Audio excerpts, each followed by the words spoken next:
Good morning, good afternoon, good evening, and welcome to the Same Old Arsenal podcast. It's me, Suburban Gooner Chris, joining you once again for the latest in our summer series, One In, One Out, and One Bangs. As always, if you've watched this, we've done 4 episodes or 3 episodes, I think, already. We did it last year as well. Concept is very, very simple. We're going to talk for about 30 to 45 minutes, so I can let these gentlemen get off and watch the remaining Euros games that are on tonight. I'll introduce them in a second. But as I said, once again, the content and the process for tonight is the concept is that these two lovely gentlemen that you can see on your screen, if you are listening via podcast, I will introduce in a second, have saved Mikel Arteta's life, or his kid's life. I mean, we can we're open on this podcast. And Mikel Arteta has, a bit like the old granting 3 wishes, he's granting them 2 wishes and just asked their opinion on something. The first is that they can sign any player that they want to. Keep it realistic. You know, the ghost of Christmas past doesn't quite work for the podcast format that we're doing.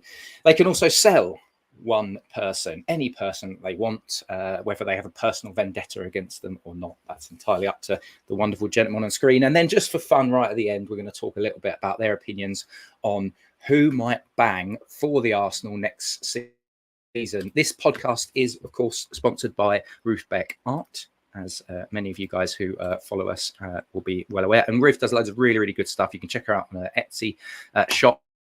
I'm just popping up a couple of bits on screen. There's a lovely bumper sticker that Ruth does. She's got some Father's Day stuff. That's an old bit because Father's Day is clearly gone now. So really, I should have updated these. But there's some really cool things like bumper stickers with mugs. And she does some really good pictures as well. So just on screen as it is. So that's Ruth Beck Art. Check her out on the Etsy. Let's introduce our guests for this evening. And also, if you've got any questions, pop them in the chat. We'll see if we can get them in the end. To my top right, Benjamin Leeder. How you doing, sir? Been a while. Mate, how are you? Thank you for having me back. I'm looking forward to hearing what I got right and what I got wrong from last time. Yeah, Ben has. So Ben was on last season. For those of you that don't know, Ben was on last season, and we were just before we were going live. I said to him, "Do you want to know who your people was?" And he was like, "Nah, I'm just going to ad lib." So good old Benji is going to do some freestyling and probably go on a bit of an apology tour when we pull out his one to bang and players in and players out. We've also got Mark, Captain Scarlet Stubble on Twitter. How you doing, mate? You all right? Yeah, I'm all right, Chris. Thank you. It's always a really weird Twitter handle to read out, that one.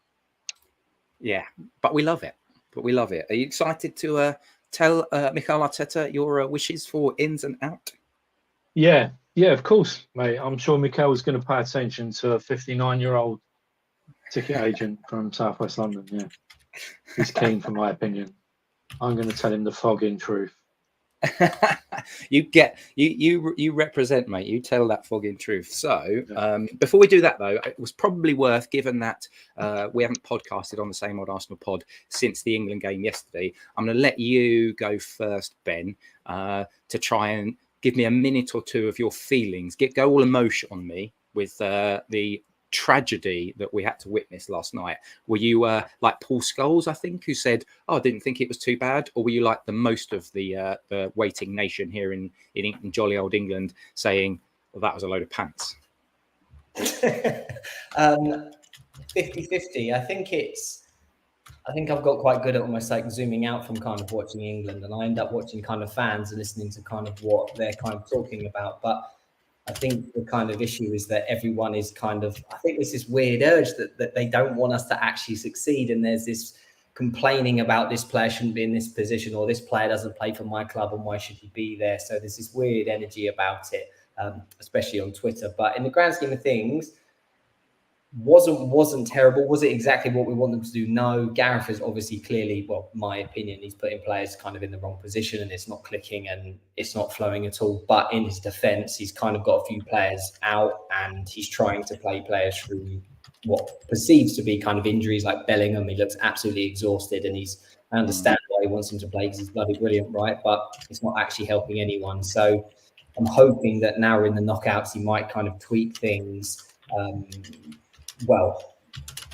Just a couple of things. I put Gordon wide and maybe I don't know if Luke Shaw's going to be fit at all, but hopefully have a left back so we've got more of a left side. I think that will help us massively. Yeah. Where do you stand, Mark? Like, what was your sort of feelings before and then after the game? Were you a little bit like, do you know what? We just come up against another low block team, as I think a few people have suggested in the media. We've come up another low block team. We won't get another performance like that. Or are you a bit more like me? You know what I'm like, because we obviously go to the football together quite a lot.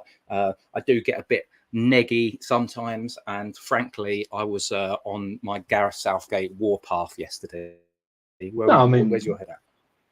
Yeah, I mean, I've been through this many times before. You guys are younger than me, so I've had a bit more experience of England being shit at tournaments, and I'm not really that. I think funny thing. I don't think the country's quite as invested, and I think it's a kind of a weird mix of reasons why. And I think a lot of it's to do with the team, because I think a lot of people can see the squad of players and say the sort of first 15, 16 players that he's got to choose from are good enough to compete in this tournament with anyone else, but just not under Gareth Southgate, unfortunately. I think Southgate is probably a very good manager.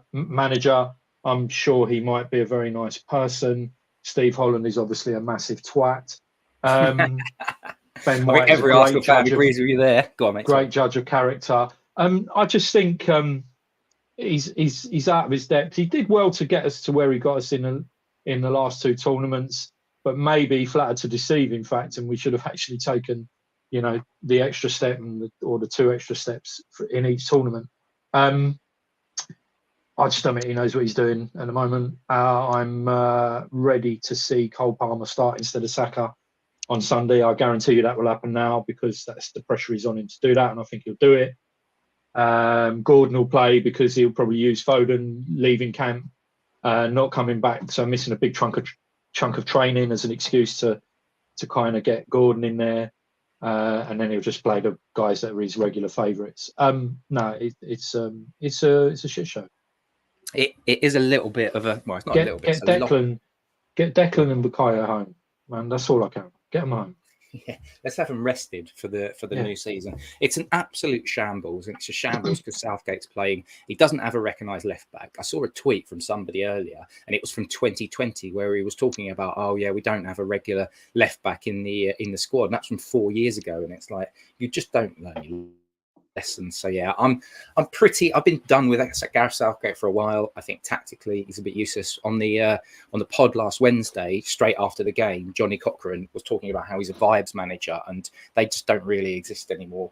Or if they do, there's only one or two out there that are any good, and I just don't think it doesn't work, and certainly from an international setup. But let's move on to the Arsenal, because that is far more important than England. I'm going to start with Mark and then go to Ben on this. So, Mark, last year, you went for Evan Ferguson as your wish list player.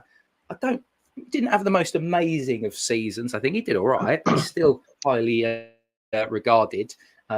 Want you to just freestyle a little bit on your thoughts on Evan Ferguson, but then also give me your one you want in that you've given Mikel Arteta the name. Okay. Yeah, I mean, Ferguson, I think he had a bad season. He was very beset by injuries. I think he put loss of form. Brighton were really, really up and down.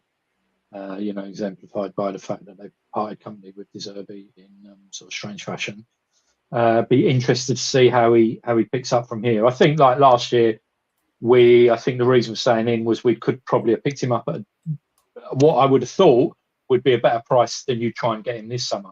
I'm actually not too sure whether that price will have changed a great deal, given the season he's had. It might not have gone up that much. So maybe if he was the sort of player you were looking for, you'd go back and have a look.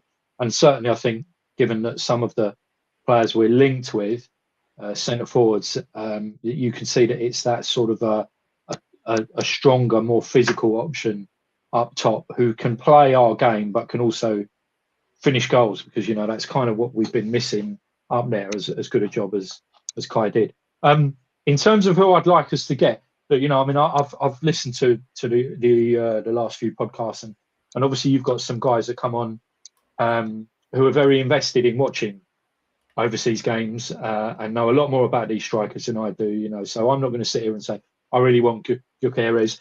I respect the opinion of the people who've said that they'd like him in. Certainly, Isak. I see Isak would be a really good choice for us if we could get him in. I don't have quite so many injury concerns. I think he'd probably be all right with that.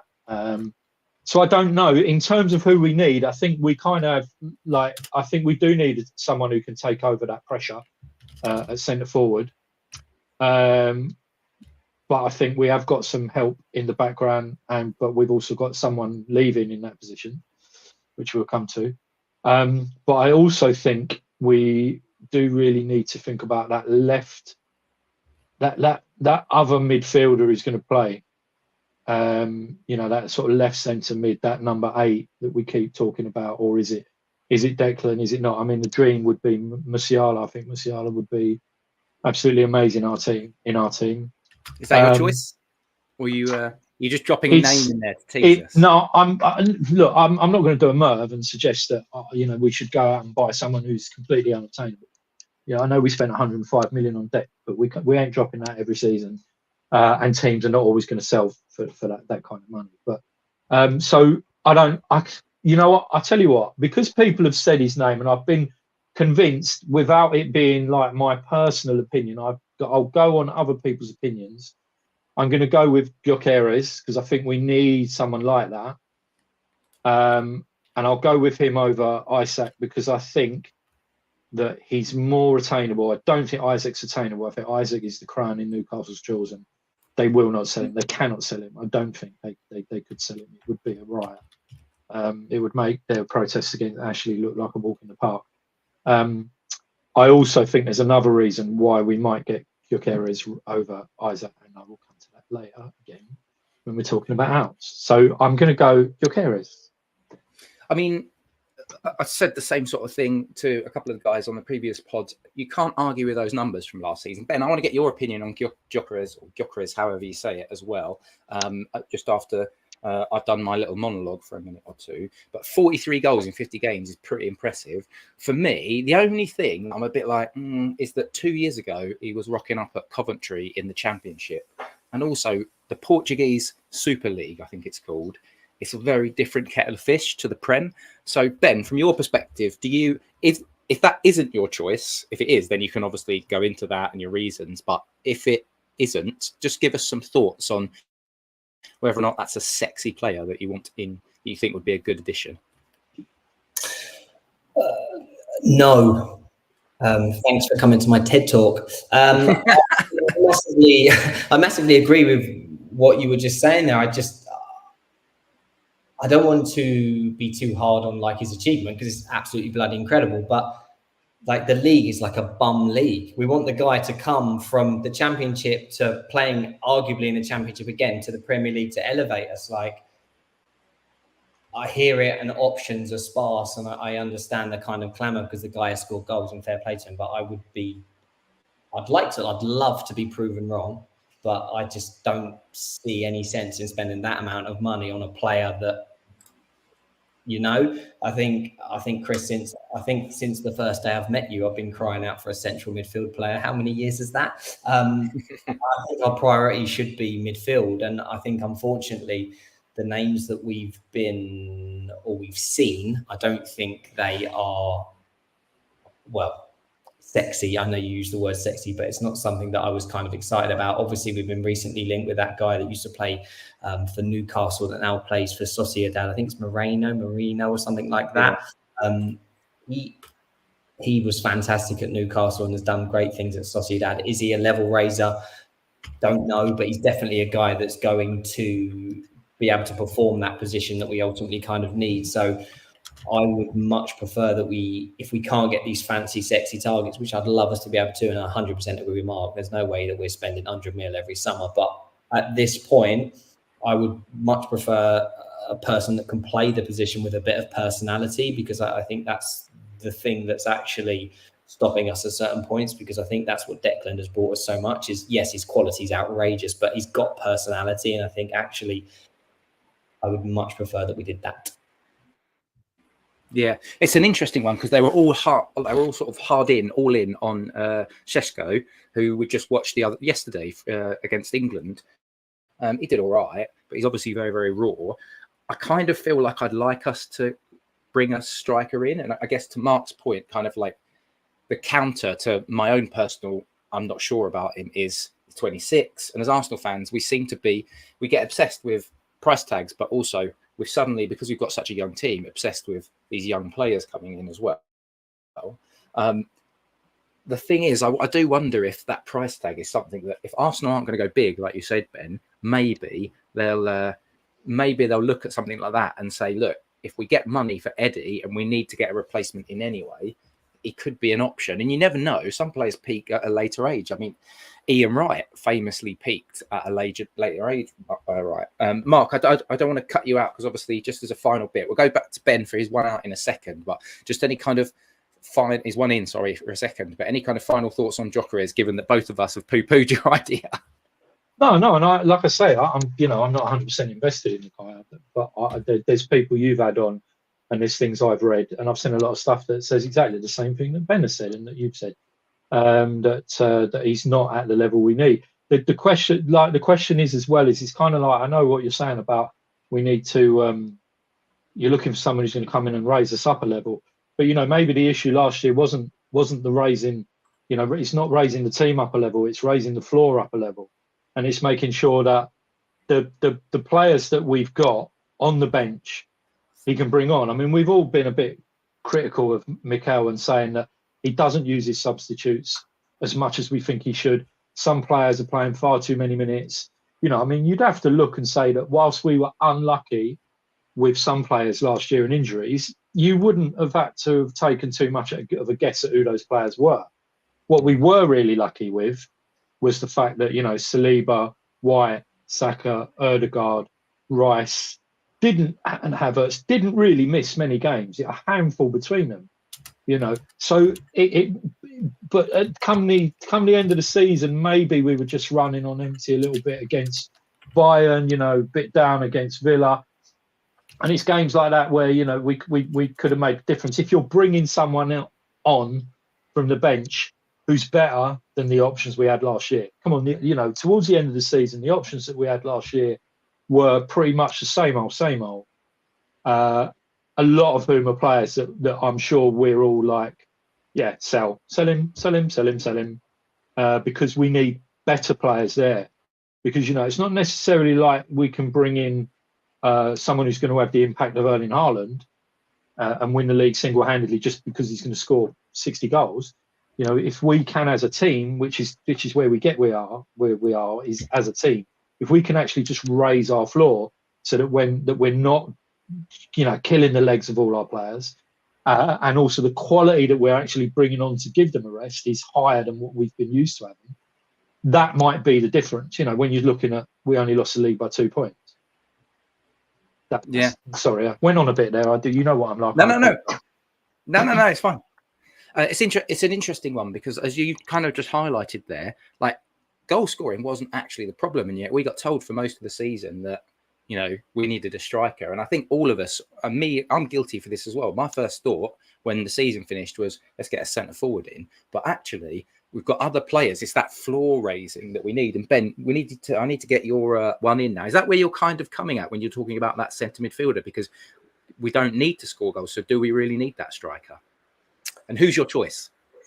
Yes and no. I think if you go back even over the Emirates era, I do think our biggest problem has been taking our chances, right? I think we got into games, and I remember games years and years ago where we were playing Chelsea and they were always stronger than we were at that point, but we would have 2 or 3 chances not scoring, they'd beat us 3-0 and stuff, and you think, for God's sake.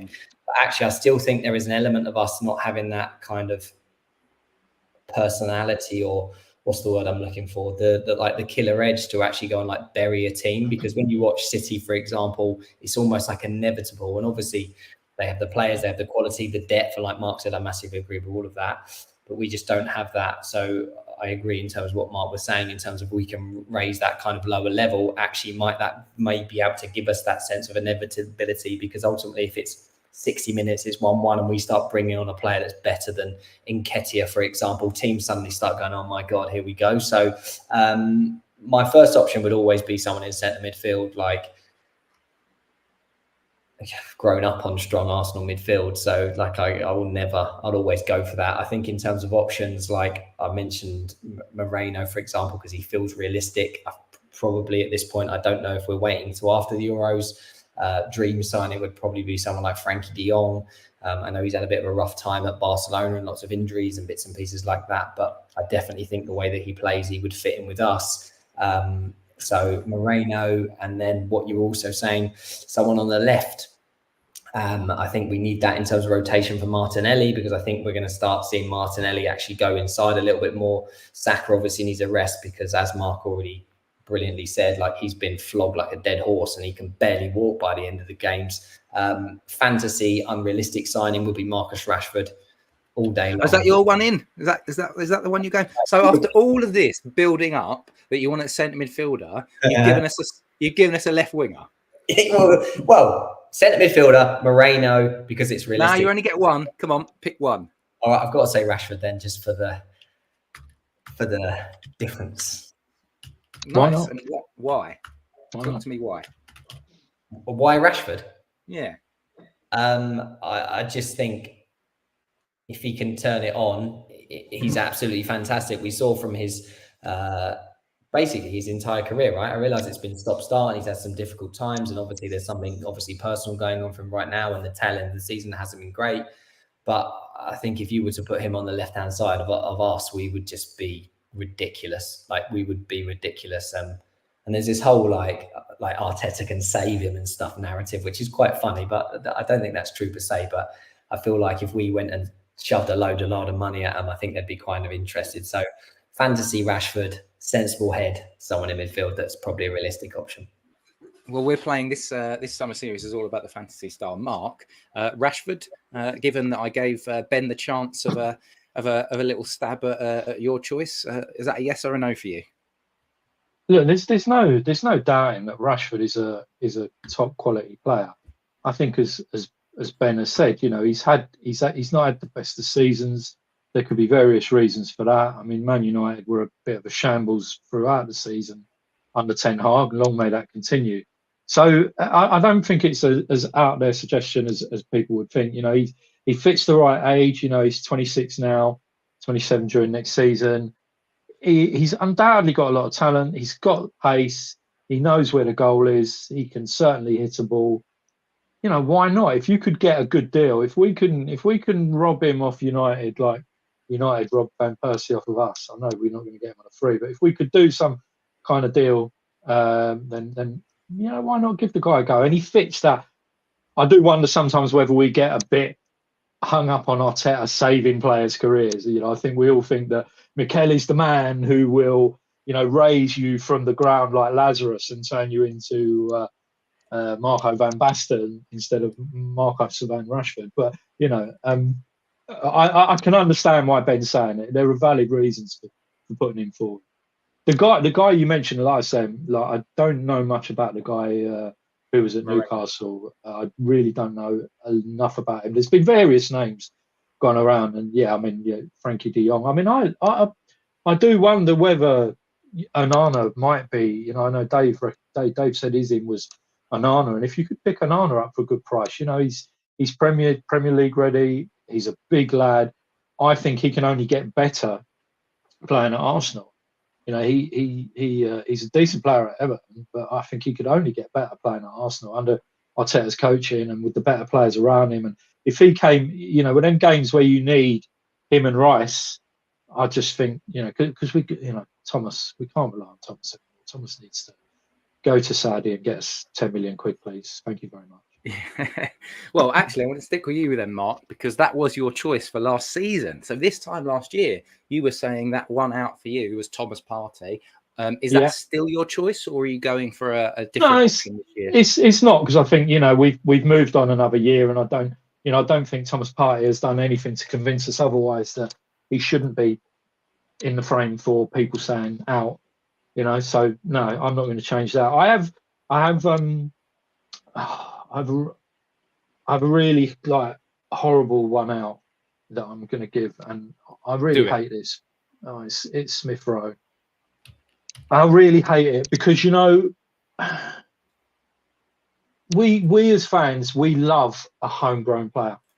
We love them, and we've had, for the big clubs, I think we have a really good share of lads that come through and make it at Arsenal. It's been maybe a period where it wasn't so much, but you look at it now. There's a good few players that come through and that, and I think there's a massive crop that will come through if they can be managed right.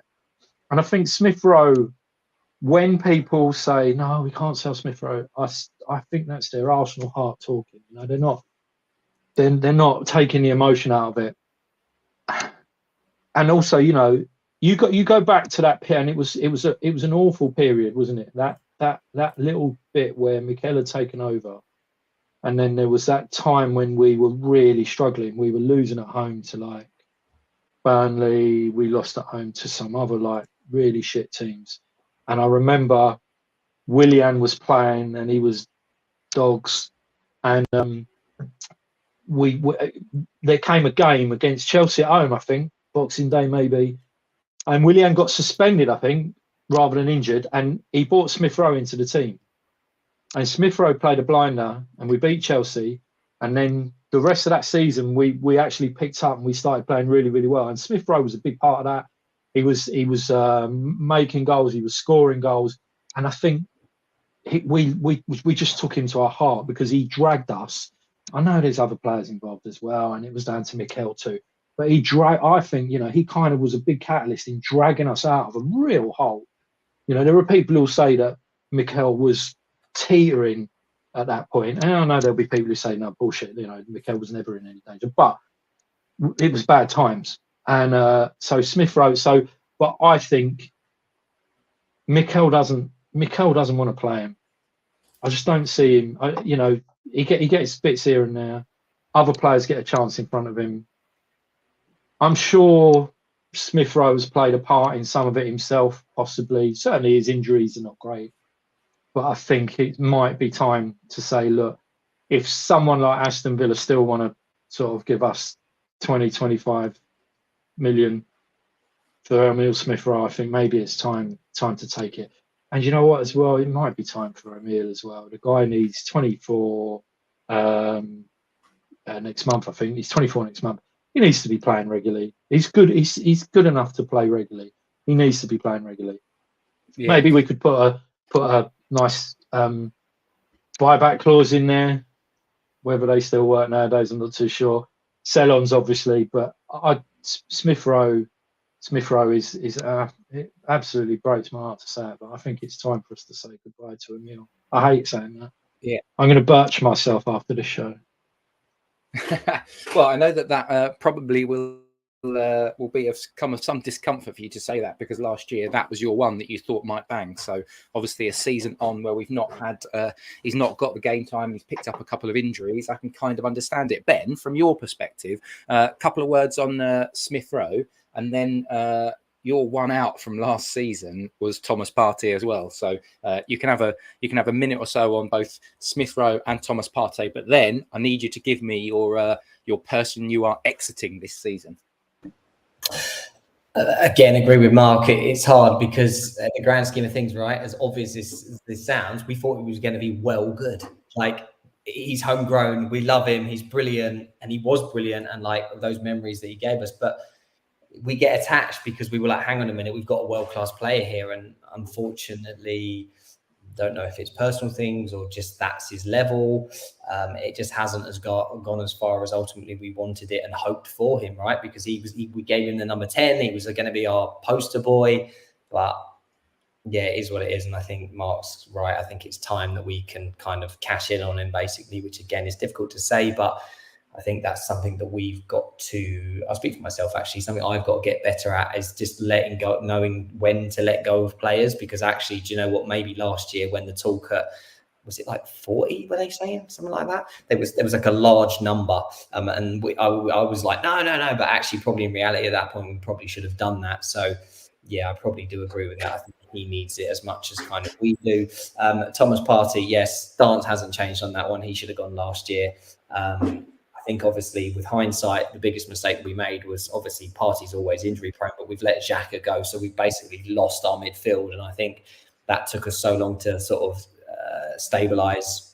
Timber out, who looked absolutely fantastic. So obviously, I don't know if the plan was to have Havertz in midfield, but ultimately because of trying to rejig things, we did that and it completely destabilised us. So yeah, same applies. Please get rid of him as soon as. In terms of my out this year, do you want me to do something controversial on purpose, or do you want me? Yes. My actual quiet choice is Zinchenko. He's just got to go. I don't think I need to explain that one, but I'm going to be controversial and say Gabriel Jesus, just because of the knee injury. Do I actually really want him to go? Probably not, but I think you might have to look at actually getting a good price for someone, because if his game time is limited, and I'm not sure how much we're paying him, might it be better if we can do some sort of exchange? Obviously, in my fantasy world, Rashford comes in, Jesus comes out, but I think looking at someone like him, as much as I love him and I think he's amazing, I think that injury might only go one way, and it might kind of cost us if we don't have the opportunity. But I don't know if someone like PSG or would be interested in something like that, but probably I'd be looking at that. Yeah, that's an interesting one, Mark. I'll let you do a minute or so if you want on Gabriel Jesus, because I do get it with the knee problems. The only reason why I would probably disagree with you there, Ben, is mainly because of his versatility across the front three. Yes, he's had some knee problems, but he can deputise for Saka. He did that in the home game against Man City. He's played centre. Was brought preliminarily as a centre forward, so he's an option there. But he can also play on the left. So I quite like that versatility. And you wouldn't be alone with the Zinchenko stuff. I know that wasn't your choice, but first week that we did this, Mr. Seeger said, I think he said something like he would drive Zinchenko to Bayern Munich himself, which is an interesting angle. But Mark, let's get a minute from you on Gabriel Jesus, and whether you think that is a good shout from Benjamin Leeder. Mate, there's a long queue of people who will drive Zinchenko. That's I thought Zinchenko was a given. You know, I think most people have probably had enough of his performances. I can't really say about Jesus, to be fair, because I need to do Jesus in the next section. So there we go. I'm just going to have to massively disagree with Ben, because you're going to see what's coming. Come on then. However, well, what I would say, hold on. One thing I will Go on. say is my other out was Fabio Vieira. Now, Fabio Vieira, right? I don't, and I know other people have said it, I can't quite see what he's bringing to the squad. Faith in Mikel, obviously thinks there's a player there. Doesn't appear to be giving him lots of opportunities. I realised there was the suspension and then the injury, etc., etc. But he's been here 2 seasons, really not seeing the development, in all honesty. Just to go back to Gyökeres. So see, I don't follow this football because I don't even know how to say their names, but Gyökeres sounds like a character out of Game of Thrones. Or House of the Dragon. If you wanted to get him, and he has a big release clause, maybe Fabio might fancy going. We got him from Sporting, didn't we? Did we get him from Sporting? Porto. Where did we get him from? Was it Porto? Oh, shit, he ain't going to Sporting then. Scrub that idea. We ain't getting any money for Fabio off Porto, because neither party are going to be interested. Right, so Bangs. Yes. Youth banger first. Youth banger first is going to be Nwaneri, right? We're all like, everyone wants a wide player to come and give Saka rest. I think Nwaneri could be that player, and I think he might get the minutes to do it, because Mikel's not going to. Mikel will play Saka for the majority of the games. So I think Nwaneri could be the guy that actually comes along from the academy. And you know what? The other thing is we need that. We need Nwaneri as an inducement to persuade some of these real gems we've got. Look, there is a path, because we seem to be losing a few youngsters and that. And I'm sure, some of them, like the academy, is probably fine with. But there's others that they're probably thinking, no, we would rather have kept you, loaned you, sold you for some money, rather than just letting them leave before they sign pro terms or an extended contract, whatever. So I think Ranieri, because we need him to, and I think he's good enough to. But my banger is going to be Gabriel Jesus. You heard it here. You heard it here. Ben, if there was anything wrong with Jesus' knee, I mean, like if there was something wrong with his knee that they felt needed an op, they'd have done it at the end of the season. They'd have got him in. They'd have got it done it, and they made that decision that he didn't need an op, and they managed it. And he's in. Obviously, didn't go Copa America. He's doing his own training. I assume he's going to be going out to Marbella to the camp where the rest of them have gone fairly shortly, with Mikel out there for pre-season training. I just think that if Jesus gets himself fit and the knee isn't causing him problems, I still think he can be a big weapon. He can play at centre forward when you need someone a little bit more different style to what Havertz gives us. He can deputise on the right. He can deputise on the left. He's a tricky little fella. He's still got pace. He's got great skills. Yes, he overcomplicates things sometimes, but he's still a great player. I think next season is going to be a great season for him. I think it will be his best season of the ones he's had for Arsenal so far. So that's my banger. I certainly hope that's the case. And you're the first person that said that this season, but there was a few people saying that last season. Ben, given that he was your one out, I'm not really going to ask you to give some comments on whether or not he could bang or not. So, and also kudos to Mark there for taking the format of one bangs and deciding to turn it into two bangs. I'm going to let it. I'm going to let a it youth slide. banger. I'm going to let it slide. Youth team. Yeah, I thought there was a youth team go-kart. You could slide in. You're going all sort of Aston Villa, Chelsea, little dodgy PSR dealing styles, flirting within the scheme, flirting within the rules. But I'm gonna let you have it anyway. I've put it in brackets. But Ben, who's your one to bang next season as we come towards the end of today's pod? Oh, well, the obvious one is like Saliba, but water is wet, so I'm not allowed to use that. I think I'm going to say Timber, and I think Timber wipes out Ben White. I actually think that he was coming on the left, and we've seen little bits and pieces where he's coming at right back, and I think might be us or Arteta up to something in terms of pushing Ben White out. So I'm going to go Timber, and Ben White's minutes drastically decrease. That's really interesting. I'm going to let Mark have a kind of final say before we wrap up today, because you're not the first person. Albert JTV, Harry Symeou, Johnny Cochran have all said Jurriën Timber. And actually, the more I think about it, the more he's my choice. I've already given the anecdote of going to the Community Shield last season and speaking to Giles and saying I was in love with him after about 20 minutes. But Mark, Jurriën Timber, any kind of thoughts before we wrap up today? And also that kind of spicy take from Ben as to whether or not you think he's going to take Ben White's minutes, because a lot of people have speculated he's going to take Zinchenko's minutes. Yeah, well, that's the interesting thing, isn't it? I mean, what we need to all think is that, what we all need to remember is that Mikel Arteta may have gone away at the end of the season and thought about how we can actually win the Champions League, and that it's not necessarily about changing personnel in and out, etc. You might think it's a complete change of how he plays. We spent that year, the season before last, playing the way that we did, and got close, fell away at the end, and he changed it. He radically changed it to how we played last season. And he may do the same thing again. This is maybe where Mikel is at, where he's thinking, okay, how do I beat Pep? How do I keep ahead of the others? How do I beat Pep? And I can't do it the same way, because if we go out and do the same thing this season, teams have had a whole summer to think about, okay, how are we going to, we're playing Arsenal first game, we're playing Arsenal second game, how are we going to counter that?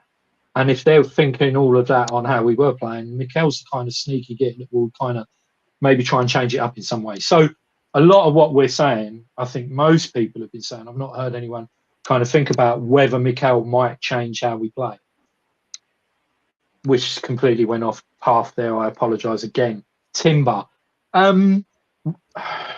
Look, Ben White needs a rest. Ben White cannot. Ben White cannot play the same number of minutes this season that he played. Thankfully, he didn't go to the Euros because he's a wise man, but he can't play the same number of minutes. However, Ben White works so well here with Ødegaard and Saka that not having Ben is a shame from that point of view. However, Timber might come in, play right back, do an even better job, or Timber might come in, he might start playing inverted right back. And therefore, the dynamic up with Saka and Ødegaard changes because they haven't got that fullback playing up with them. Again, who knows what Mikel will do? He might play left back. He might become our first choice left back because we might invert left back again, going back to what we did season before last when Zinchenko was doing it. I think it's really difficult to see. All I will say is I agree with people picking him because you can see that the kid is a talent. He's an absolute talent. He that injury. I mean, Arsenal luck, typical. First league game that happens. Hopefully he'll have got over that completely and he won't have any problems with it because he's a very physical player and he's a very technical player, and I think it would be fantastic to have him in the first 11. I'm just not sure where it will be. I think it will be one of the fullbacks. I'm not convinced which one it will be. I still see Ben White as first choice right back if we don't change the way we play. But as I said, it all really depends on Mikel's thinking for the next season and whether he's decided, okay, let's try something different.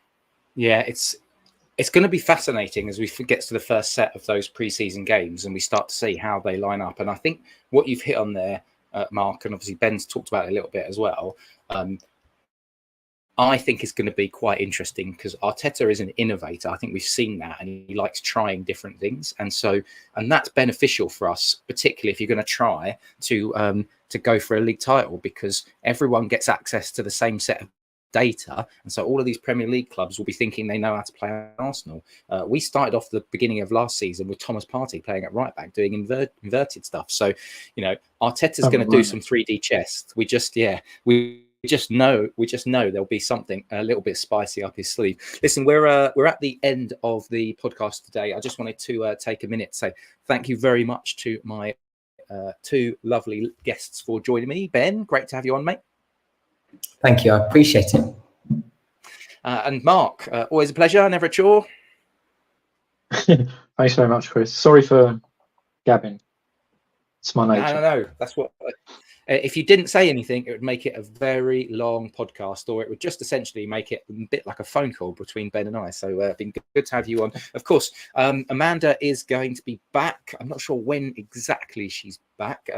She does normally give me a heads up, and sometimes I forget to read my WhatsApps, so she will probably chastise me. But look out for our future shows. We're going to be doing the 1 in, 1 out, 1 bangs. Normally, I'm going to try to do it every Wednesday at 7:30, just trying to finalise my guests for next week. I will be back next week, but until then, thank you very much from myself, from Ben, and from Mark. And remember, keep it Arsenal, up the Arsenal, always Arsenal.